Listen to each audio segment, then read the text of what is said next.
Hello students, I am Nagendra Pandey और मैं आशा करता हूं कि आप लोग स्वस्थ होंगे, ठीक होंगे।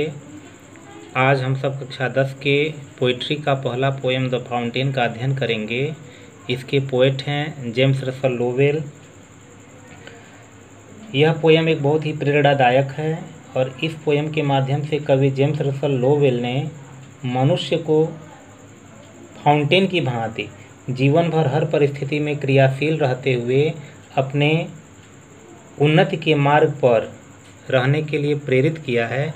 तो आइए अब इस पोएम को पढ़ते हैं। दे रहा है कि into the sunshine full of the light leaping and flashing from morn till night. Into the sunshine, सूर्य के प्रकाश में, फुल ऑफ द लाइट, प्रकाश से भर जाता है यानी प्रकाशमान बहुत ही चमकता हुआ दिखाई देता है। लीपिंग, उछलता कूदता रहता है। फ्लैशिंग, फ्लैश माने चमक बिखेरना।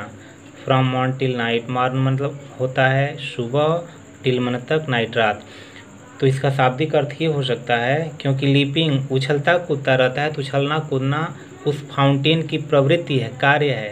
तो इसके लिए हम शाब्दिक अर्थ कह सकते हैं कि फव्वारा सूर्य के प्रकाश में उछलता तथा कूदता हुआ प्रातः काल से रात्रि काल तक वह अपने कार्य को करता रहता है, क्योंकि उछलना कूदना ही उसका कार्य है। तो सुबह से रात तक वह उछलता कूदता रहता है।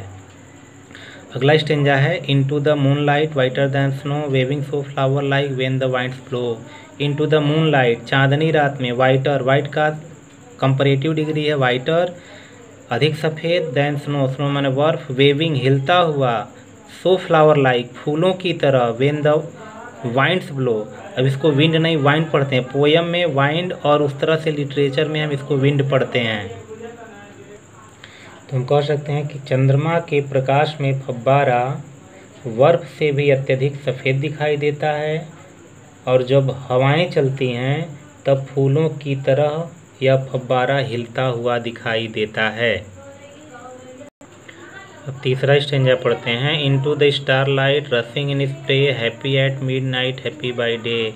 इनटू द स्टारलाइट, जब तारों का प्रकाश होता है, रशिंग, रश मतलब होता है दौड़ लगाना और स्प्रे मतलब होता है फुहार छिड़कना। Happy at midnight happy by day, यानी जो तारे हैं या तारों के प्रकाश में फव्वारा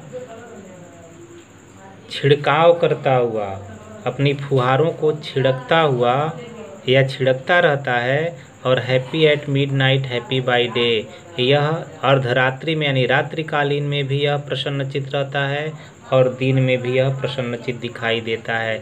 इसे थोड़ा भी दुख का अनुभव नहीं होता है। चौथा स्टेंजा पढ़ते हैं ever in motion blithesome and cheery still climbing heavenward never aweary. Ever सदैव, इन मोशन गतिशील रहता है, यानी फव्वारा हर समय अपनी गति में रहता है, गतिशील रहता है। ब्लित्सम प्रसन्नचित रहता है, एंड चेरी और प्रसन्न रहता है यानी खुश रहता है। स्टिल हमेशा, क्लाइंबिंग चढ़ता रहता है, हेवनवार्ड ऊपर की ओर, नेवर अवियरी कभी यह थकता नहीं है। यानी फव्वारा सदैव गतिशील रहता है, वह हमेशा प्रसन्नचित और खुश रहता है, वह सदैव ऊपर की ओर चढ़ता रहता है और वह कभी भी ऊपर चढ़ने से थकता नहीं है। अब अगला स्टेंजा देखते हैं।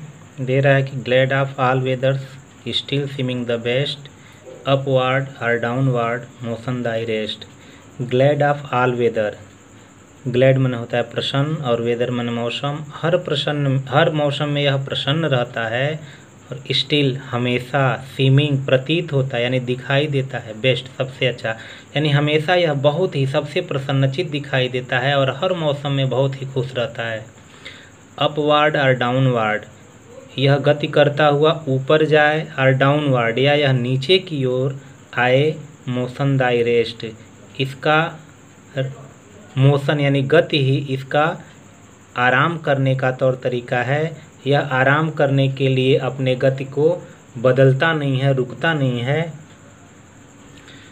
अब है full of nature nothing can time changed every moment ever the same.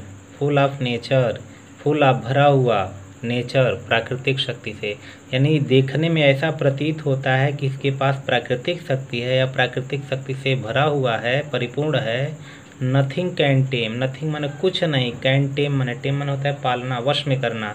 यानी कोई भी इस फव्वारे को अपने नियंत्रण में नहीं कर सकता है और देखने में ऐसा प्रतीत होता है कि यह प्राकृतिक शक्तियों से भरा हुआ है। चेंज्ड एवरी मोमेंट, यानी इसके गति में, इसकी अवस्था में हर पल परिवर्तन होता रहता है। एवर द सेम, लेकिन फिर भी यह वही फव्वारा ही रहता है, यानी यह गति करता ही रहता है, इसकी गति में कोई परिवर्तन नहीं होता है। अगला stanza, ceaseless aspiring, ceaseless content, darkness or sunshine thy element. Ceaseless निरंतर, एस्पायरिंग मतलब होता है ऊपर की ओर उठना, चढ़ना, प्रोग्रेस करना। तो सीजलेस एस्पायरिंग, यह निरंतर ऊपर की ओर उठता रहता है। और सीजलेस कंटेंट, और यह सदैव संतुष्ट रहता है। डार्कनेस आर सनशाइन, अंधकार हो या सूर्य का प्रकाश हो यानी उजाला हो, दाई एलिमेंट, इसका एलिमेंट, इसका तत्व, इसका सार यही है कि यह हमेशा गतिशील रहता है, अपने कार्य को करता रहता है। अब अगला स्टेंजा पढ़ते हैं, लास्ट स्टेंजा पढ़ते हैं। Glorious fountain, let my heart be fresh, changeful, constant, upward like thee. Glorious fountain, यानी जो कवि है उस इस फाउंटेन को संबोधित करते हुए कहता है कि हे भव्य फव्वारे, लेट माई हार्ट बी, मेरे भी हृदय को बनने दो फ्रेश, स्वच्छ यानी तरोताज़ा, चेंजफुल और परिवर्तनशील, कांस्टेंट यानी दृढ़ संकल्पित बनने दो, अपवार्ड लाइक दी, और जिस प्रकार तुम हमेशा ऊपर उठते रहते हो वह गुण मेरे अंदर भी भर दो, ताकि मैं भी हमेशा प्रगति करता रहूं और अपने जीवन में उठता रहूं।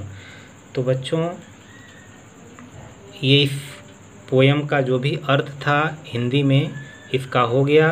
अब इसको आप लोग तैयार करेंगे, बार बार इसको देखेंगे, पढ़ेंगे और तैयार करेंगे। धन्यवाद।